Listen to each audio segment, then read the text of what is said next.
Tanpa. Dan hari ini saya akan buat watak favourite saya, Mina. Jom kita buat. Mula-mula kita lukis bulatan untuk muka dia. Kemudian kita lukis baju dia. Jangan lupa tangan dia dan kaki dia. Untuk kuning dan mata dia boleh buat macam ni.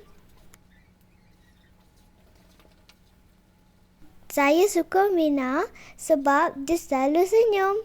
Mulut dia macam ni. Mina pakai cekak dan dekat atas cekak dia ada ladybird. Jom kita mula warna. Seluar Mina warna pink. Kawan-kawan tahu tak? Saya suka Mina sebab dia tak cepat mengalah. Dia sentiasa berusaha untuk buat yang terbaik, terutama dalam sukan. Okey, sekarang kita warnakan baju Mina. Mina selalu pakai baju warna kuning.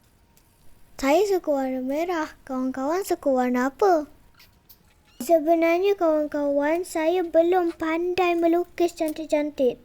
Tapi saya berlatih setiap hari. Oh ya, kawan-kawan, perasan tak? Saya guna 2 jenis warna kali ini. Saya guna warna pensel dan juga pen. Kawan-kawan pun boleh cuba cara ni. Kawan-kawan sedar tak? Warna mata Mina tu warna hijau. Untuk warnakan muka Mina, gunakan warna coklat. Tapi jangan tekan kuat-kuat. Pelan-pelan je. Untuk rambut Mina, gunakan warna coklat yang sama. Tapi kali ni tekan kuat-kuat. Last kali kita tambah warna pink untuk pipi Mina. Jangan lupa bola favourite Mina. Kawan-kawan tahu tak, saya praktis lebih 5 kali untuk nak buat ni. Kawan-kawan jangan putus asa tahu.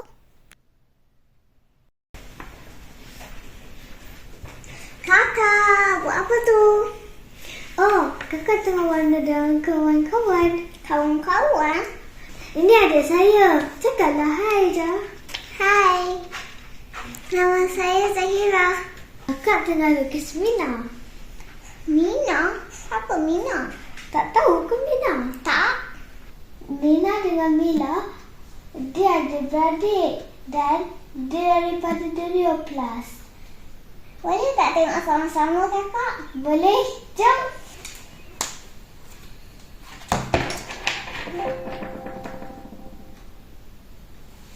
Durioo Plus.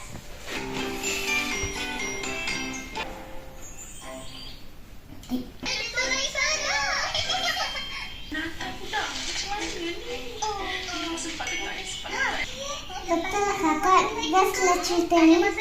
Betul. Bukan best je, banyak benda boleh belajar.